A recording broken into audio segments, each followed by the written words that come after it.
Welcome to Uncommon Knowledge. I'm Peter Robinson. Be sure to join us, by the way, on Facebook at facebook.com/UNC Knowledge. Facebook.com/UNC Knowledge. An economist, syndicated columnist, and best-selling author, Thomas Sowell is a fellow at the Hoover Institution. Over the course of his long and storied career, Dr. Sowell has taught economics at institutions including Cornell, Amherst, and UCLA.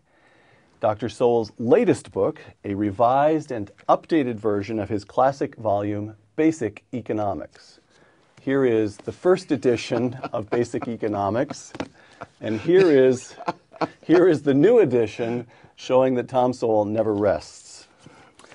To quote from Basic Economics, through its various editions, the fundamental idea behind Basic Economics remains the same.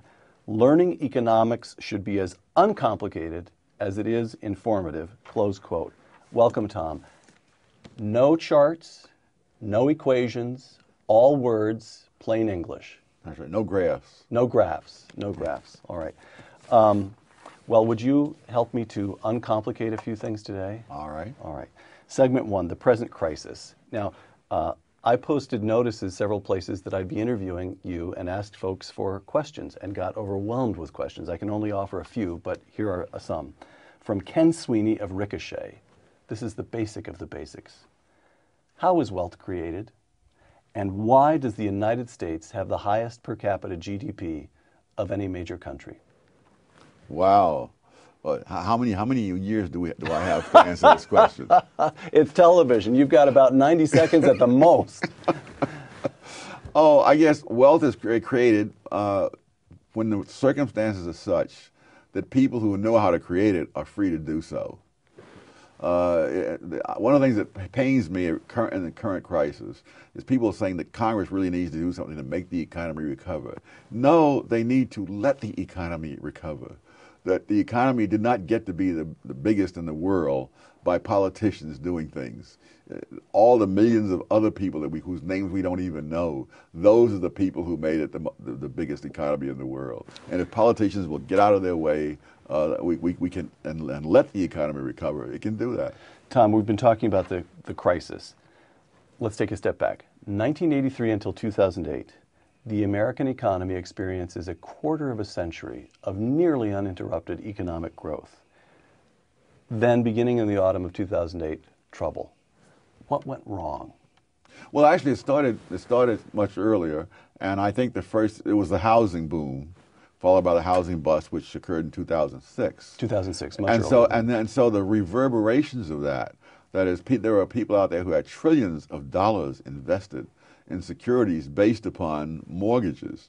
And when people stopped paying their mortgages, the value of the securities vanished into thin air. So you do not argue that this was a financial crisis that spilled over into the real economy. You argue that it was a problem in the real economy, particularly the housing market, yes, that started the problem in the financial sector. Oh, absolutely. If people had kept paying their mortgages, the securities would have been good, and we would have all lived happily ever after. Now the problem is that the politicians made the mortgages more risky by changing the rules. In other words, at one time, mortgages were considered the safest investment. This is for the widows and orphans who need their money coming in regularly, and you put it into real estate. But the politicians decided that we must have more home ownership and more affordable housing. And so they began to prescribe rules. You had to lend money to people you wouldn't have lent to before. And of course, there was a reason they weren't lending to them before. And we discovered the hard way what that reason was, that they weren't likely to be able to pay them back. Very profound question here, I think, anyway. Did what happened indicate, the housing market problem, did that indicate that markets, wonderful as they are, wonderful as you demonstrate over and over again in basic economics that free markets are, that they sometimes experience troubles, calamities even, that the markets are imperfect because they're rooted in human experience and we live in a fallen world? Or did it demonstrate that the government messed things up? The government messed them up. After all, for a century, you never had this kind of crash in the real estate market. for centuries, people did their life's work lending money for mortgages, did that without the politicians interfering. Once the politicians started meddling, the results were what you could have predicted. It's what was predicted, in fact. All right. Response to the crisis. The Federal Reserve floods the financial markets with liquidity, while first the Bush administration and then the Obama administration enact stimulus and bailout packages that now amount to, as best I can make it out, something like $3.6 trillion. Correct responses to the crisis? Did the government do the right thing? No. Those are easy questions. All right. One of the painful things, I mean, you can call anything you want to call it. You can call it a stimulus. All the data indicated it didn't stimulate anything except boondoggles across the country as politicians handed out money to all the special interests that they are interested in pleasing. But for example, when they dumped all this money into banks, the idea was the banks would then pass that money on and more lending. Right. Lending went down. They dumped all this money into the businesses. The businesses reduced their investment. All kinds of money is piling up. There's record amounts of money piling up. What about GM? Surely that's the one success story. Workers are still employed. GM is now a competitive company again. They're paying back billions to the American taxpayer. Oh, this is the famous one where we guaranteed them and it didn't cost the taxpayers a dime. Right. Yes. It's like going to Las Vegas, and saying, I put my quarter in the machine and out came $100. Yes. Now put another quarter and see if you get another 100. All right. And put $1 million in there and see if you get $1 million back. We had the same thing with the savings and loan crisis a couple of decades ago. They said, we're back in the savings and loan industry, we're guaranteeing it, but it's not costing the taxpayers anything. Well, it's not until it fails, and then it costs the taxpayers. All right. Segment 2, what is to be done now? Fed Chairman Ben Bernanke announced this past autumn that the Federal Reserve would engage in a new round of, quote, I'm using his term, quantitative easing, the so-called QE2. The Fed will purchase, Tom, wipe that smile off your face. This is serious. This is serious. The Fed will purchase some $600 billion of Treasury instruments to keep interest rates low and spur economic growth. That's Ben Bernanke. On the other hand, we have our colleagues at the Hoover Institution, John Taylor, Mike Boskin, and John Kogan, signing an open letter to Ben Bernanke, which read in part, quote, we believe the large-scale asset purchase plan should be discontinued. The planned asset purchases risk currency debasement and inflation, and we do not think they will achieve the Fed's objective of promoting employment, close quote. Whose side is Tom Sowell on? Oh, I'm on the side of people say they shouldn't have done it. Easy, another easy one. Oh my gosh, yes. There used to be a phrase for this, it was called monetizing the debt. It means that the Treasury Department has deficit spending, so they put out all these bonds that they're selling, and if the public won't buy them, the Federal Reserve will buy them because the Federal Reserve can legally print its own money. So it's no problem for the Federal Reserve to buy them. It's just that's what that amounts to is one, inflation, and two, it amounts to a hidden tax, which will not be confined to the rich, as they call it. I mean, in other words, if you've got X thousands of dollars in your bank account and the Federal Reserve starts printing more money, it is simply stealing the value of the money that you've put aside. So that's the same thing as a tax, only it's an inflation tax. But Tom, you're answering these questions with the greatest of ease, and you even find, I can tell from your face, you find some of the questions amusing. But so a layman like me, like our viewers, says, well, now wait a minute. Dr. Sowell's an eminent figure, and I even had in these emails somebody commenting on your lovely baritone voice. You're a sterling figure in all kinds of ways. But Ben Bernanke is a Princeton. Oh yeah. In other words, what is he thinking? What does Ben Bernanke think he's doing? It can't be that easy, can it? To say, oh no, that's a mistake. Well, Ben Bernanke is chairman of the Federal Reserve System. He's no longer a professor at Princeton. Well, he's in absentia. Emeritus. Or right. He's taken a leave of absence, right? Yes. And so we have a whole different set of incentives and constraints on him. One of the most painful things for me was reading an article by Arthur F. Burns based on his experience when he was chairman of the Federal Reserve System. In the 70s, this would be 60s and 70s, under Richard Nixon. Yes. Right. And he spelled out that, you know, when you're in the Federal Reserve System, you're not a free agent. It's not like you're conducting a seminar at Columbia and can just simply say and do whatever you want to do. You're operating within very narrow limits. The Federal Reserve is, quote, independent, unquote, but Congress can change the amount of that independence anytime they take a notion. And so even if you're following policies that are good policies, you've got to watch your back, because Congress can step in at any time and stop you. And so it's a very tense kind of situation. All right. Wall Street Journal, December 8th, quote, in accepting the deal to cut payroll and business taxes and extend all of the Bush-era tax rates through 2012, as you and I speak, this hasn't been enacted in the Congress, but we're talking about the deal that President Obama cut with Republicans. To continue the quotation, Mr. Obama has implicitly admitted that his economic strategy has flopped. He is acknowledging that tax rates matter to growth, that treating business like robber barons has hurt investment and hiring, and that tax cuts are superior to spending as stimulus. Close quote. You buy every word of that? Oh, yes. Okay. Well, but what is painful to me, really, looking back, this argument is not a new argument. This argument was made in the 1920s. People were saying the same thing on both sides they're saying right now. The difference is that 75 years have elapsed, and there have been 4 administrations of both parties that have reduced high income tax rates every single time. Name them. The Coolidge, Kennedy, Reagan, and George W. Bush. Right. Every single time, the reduction in the tax rates has led to an increase in tax revenue. So I hear people on television saying how the government can't afford to give this tax cuts to the rich. You know, they're not giving anything to anybody. Right.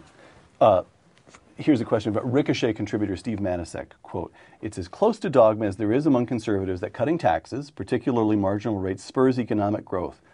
But Bill Clinton raised taxes, including marginal rates, and the economy boomed.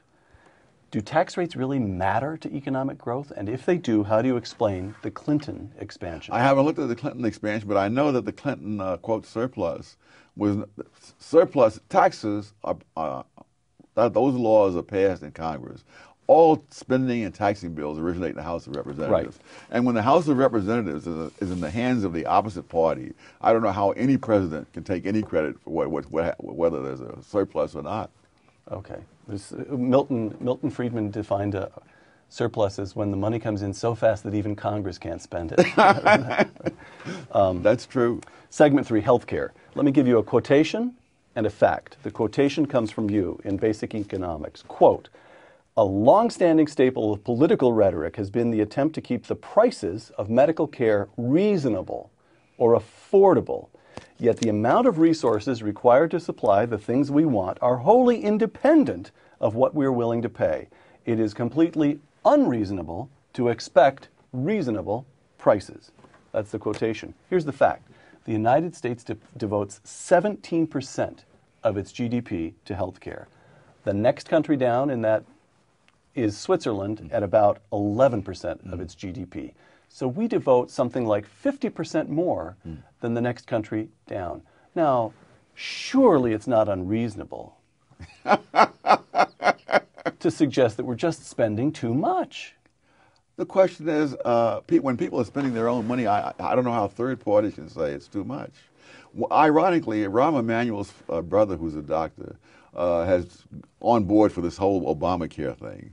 But really, he revealed why Americans spend more.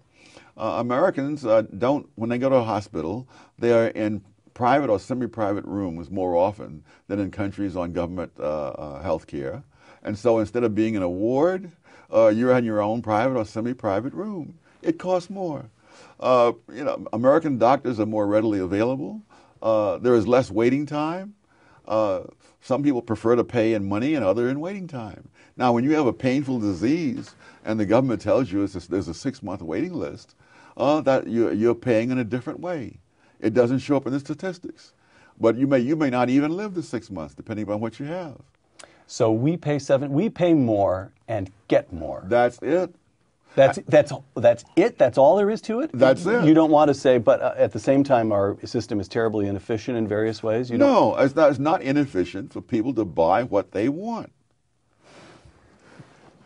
It has to be more complicated than that. What's inefficient is having third parties decide what you need and don't need. As for example, in Sweden, where and it's not like an insurance company saying they won't pay for it. In Sweden, if they say that you don't need this, you can't pay for it with your own money because they control the whole system. And so your choice at that point is to leave Sweden, which if you're very sick may be a little hard to do, or to have what you need smuggled into you. Right. Tom, in one of the last conversations I had with our friend Milton Friedman, I recall his saying he was musing about the future of healthcare, which, as you know, interested him for 5. In fact, there are no new ideas, just proposals by Milton Friedman that haven't gotten around to being enacted yet, I sometimes feel. But Milton said the situation we have in this country is untenable over the longer term. And he said, broadly speaking, about 50% of American healthcare is private, subject to the usual incentives of the private market. But about 50% with Medicare, Medicaid, and so forth, about 50% is effectively socialized, run through the government in one way or another. And Milton said, this is untenable. We will probably either go to a much more socialized system in which we will at least have the virtue of controlling prices. Quality may deteriorate, but prices might be controlled. Or we'll go in the other direction and push more of healthcare into the market, which would control prices and improve quality. Does that make sense to you, that analysis?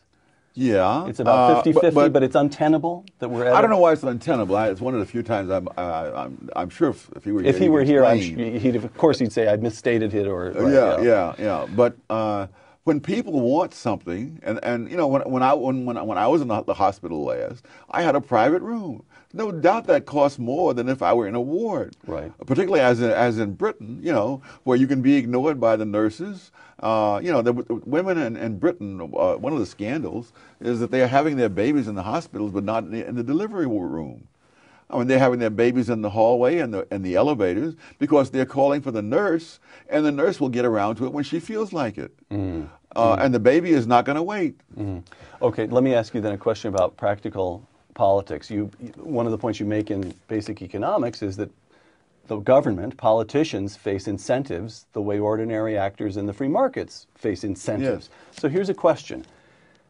It seems to me, as a layman watching things, that the people who are in favor of pushing more health care into the free market have been on the defensive for the last couple of years since President Obama was elected. Now we've had a change in the House of election, and Republicans have come in, and they are saying we're going to fight this thing every step of the way. I hope they do. Well, it still feels defensive to me. We're going to hold up the money here, we're going to file a court challenge there, and it's a kind of a piecemeal attack.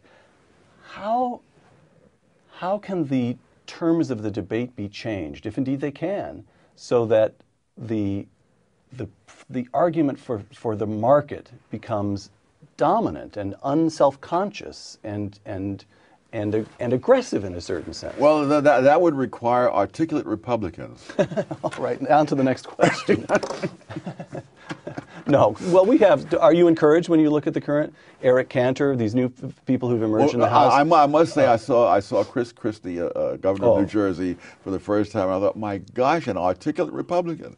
When was the last time I saw one of those? Articulate and also willing to fight. Yes. Yeah. All right. Segment 4, trade. Lots of questions about trade, China, the rest of the world. Here's from a Ricochet member who calls herself Midget Faded Rattlesnake. If you read her post, she's highly intelligent and very amusing. I don't know where the name comes from, but here's the question. How much should people really worry about the balance of trade? Somewhat less than you worry about being struck by lightning. Okay, here's a statistic I heard just the other day. Here's how many cars Korea sells in the United States every year. 500,000. Here's how many cars we sell in Korea every year. 5,000. Why shouldn't we be worried about that imbalance? I'm not sure why we should. Obviously, if the Americans were Americans forced at gunpoint to buy these cars from Korea? Clearly not. No. So no problem. I don't see why third parties should concern themselves about it. Okay, you've done it again. You've batted away the question so easily that it leaves me wondering what the argument is on the other side. Why do some people worry about the trade balance then? Oh, because the argument they're making is that this is sending American jobs abroad. Now, unfortunately, this argument was made some years ago in 1930. 1,000 economists took out full-page ads across the country saying, do not put up international trade restrictions. It will not increase employment. It will just set off a new round of retaliation. It was one of those wonderful things the media like. It was a bipartisan effort. The Democratic Congress wanted to pass the Smoot-Hawley tariffs, and the Republican president signed it into law. And it was one of the biggest disasters in the history of the country. At the time this law, people think that the reason for the high unemployment in the 30s was because of the stock market crash. Right. After the stock market crash, unemployment peaked at 9% for 1 month and started downward. It was down to 6.3% before the federal government intervened. It was only after the federal government intervened that the downward movement reversed itself and shot all up over a few years to 25%. So the people who are out there just dying for the government to come in with their solution, I don't know if they have studied history or not. What's the correct way? Here I'm interested in the way to think about the problem. China. There are constant predictions that soon, maybe within a decade or so, the Chinese economy will become as big as ours. So, bigger economy than ours, that sounds in some way something about which we ought to be nervous. On the other hand, there are 14 times as many Chinese as Americans. So when their economy becomes as big as ours, it only means that their per capita GDP will be 1/14 that of ours. So should we be worried about what the growth of China? The Chinese should be worried as to why their economy is so far behind that of the United States. All right. Although I must say their economy is enormously better than it was in the days of Mao. Right. And is so as a result of putting in more market, allowing more freedom in the market, just as in the past couple of years we're trying to reduce the freedom of the market. Well, okay, so let me take the United States out of it for a second. At the end of the Cold War, Russia, as we were allowed to call it once again, the Soviet Union ceased to exist, Russia embraced democracy pretty rigorously under Boris Yeltsin. True election to the Duma and so forth, and suffered an economic collapse from which they have never recovered. China embraces the markets to a limited extent, but still a very extensive extent, but refuses to touch democracy, refuses to permit political freedoms, and experiences this period of some 2 decades now of economic growth, unparalleled really for a country of that size anywhere at any point in human history. So what does that tell us about the connection between democracy and economic growth? We Americans like to talk about democratic capitalism as though the two are somehow intertwined. Are they not? Well, China has proven that they're not inevitably so. There are a lot of things that you have to make an economy work. First of all, you have to allow the people, allow the market to work. And in Russia, when the new capitalists were simply the old communists who had taken over the industries, you didn't have capitalism in the real sense of the word. You had what some have called crony capitalism. And you had people who disappear off the streets when they, get in the way of what the government wants to do. So it's really, I think, sub-rosa fascism. Fascism being different from socialism in that the private ownership is there, but the government tells people what to do. And what about China? Do you believe that they can continue to sustain high economic growth rates without some semblance of democracy, without beginning to open up political freedoms? Can they? I think they are doing some of that, and particularly as you get larger and larger numbers of people who are successful in the private marketplace and who then begin to have influence, and as the old guard dies out, I think, but it'll be a very slow process. I mean, I wouldn't hold a stopwatch on it. All right. From China to Europe. Here in the United States, nobody would start talking about the threat to the dollar as a currency if Texas experiences a high growth rate and Michigan experiences high unemployment and manufacturing decline. Nobody talks about that as a threat. But in Europe, we see that the troubles in Greece and Ireland and now Spain and Portugal are being talked about as a threat to the euro. Why? Because they're trying to create something that a country would create in a situation where you have sovereign states. And so you can't have a common currency and then have each government go off on its own little tangent, because they'll end up in situations where that common currency is threatened because of what someone did in Greece or Spain. So do you consider the euro untenable over the longer term? I don't know, but because people can always change their policies, and personally, I never thought it was such a great idea. What would you have done instead? Just permit? What they've done for centuries. All right. Have each, have Deutschmark, Lira. That's it. All right. Segment 5, theory. Lots of questioners want to know whether you share Congressman Ron Paul's skepticism of the Fed. And now I'm going to quote you. This isn't in Basic Economics, but a recent column. Quote, "For most of the history of this country, there was no Federal Reserve System." There you go, that dirty trick of bringing in history. Ah, yes. There was no Federal Reserve System, which was established in 1914 to prevent bank failures. But bank failures in the 1930s exceeded anything ever seen before the Fed was established. Close quote. If you could, if we could make you dictator, would you abolish the Fed? Yes. You would. Yes, I mean, for the reasons I just gave, the history. There's no, the Fed represented wonderful hopes, but we've had so many programs that represented wonderful hopes that ended in disaster. I don't doubt that someone who is sufficiently scholarly could come up with examples of where the Federal Reserve made things better.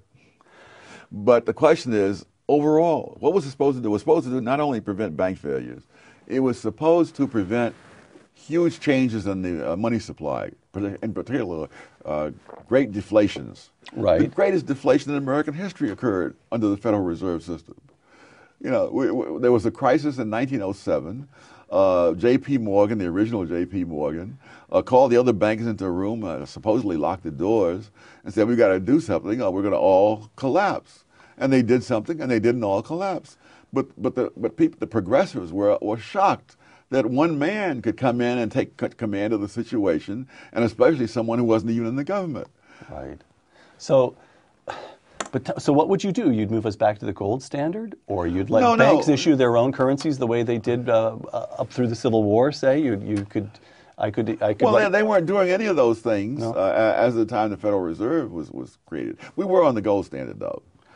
But whether we're on or off the gold standard, that's another whole set of arguments. There's no evidence that I can see that over this vast period of time that the Federal Reserve has existed, that things on the whole have been better. The great post-World War II inflation was fed by the Federal Reserve doing exactly what they're planning to do now, namely buying up the bonds issued by the Treasury. But don't you have, I have to say, I wasn't expecting your answer to run in this direction, so I don't have follow-up questions prepared, or I may actually have to think here in real time. But don't we have the example of that period from '83 through a couple of years ago, that 25 years of economic expansion? We had only 2 downturns. They were both very shallow and very brief. And what you had was Paul Volcker, whom Carter appointed, but Reagan gave the freedom actually to wring inflation out of the currency. He did that by the mid-'80s. The economy takes off. Alan Greenspan does a reasonably good job, and then at the end, there's too much money but maybe 5 years of getting it wrong. So what Volcker did was undo the harm that previous Federal Reserves had done, including Arthur Burns. Yeah, unfortunately, who was my teacher and whom I much admired. Right. Right. So, but what would you replace it with? How would the currency? How would the currency run? We would replace it. We could replace it with what existed when it was created, which was the gold standard.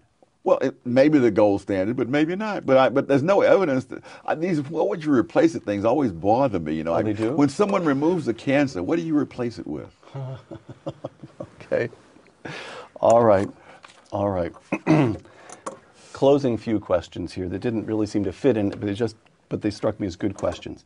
From JJM Director on Twitter, some claim the bailouts worked.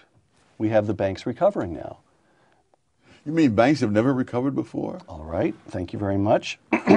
Lots of questions on Keynesianism. Michael Labite of Ricochet.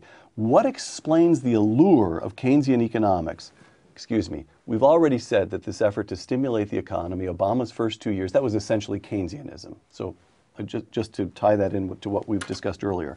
What explains the allure of Keynesian economics despite its lackluster empirical record? Or here we have a fellow called Jack Raya of our Facebook page. Does the Keynesian school have any credibility left? Close quote. Well, there are ideas of Keynes that still exist. Milton Friedman said as much. As he said, in a sense, we're all Keynesians now, and in another sense, nobody's a Keynesian, meaning that no one buys the whole Keynesian package anymore. But there are particular insights that, and ways of analyzing that came out of Keynes that people of different schools of thought will use when they feel like it. So Keynes provided us with tools. Yes. Rather than a prescription. He provided us with both. It's just that the prescriptions haven't turned out as well as the tools. All right. I began the program by asking, why does the United States have the highest GDP per capita of any major country? And what I'd like to ask, final question, basic economics. You've said that some of the debates taking place today are frustrating to you because they took place in the 20s and the 30s, and you just feel as though the country isn't making progress. Is there within basic economics, has the discipline made enough progress? And will the political realm respond to progress in the discipline enough that, and here I come finally to the final question, you feel confident that 25 years from now and 30 years from now, the United States will still have the highest per capita GDP of any major country? I think the answer to those questions would be yes, no, and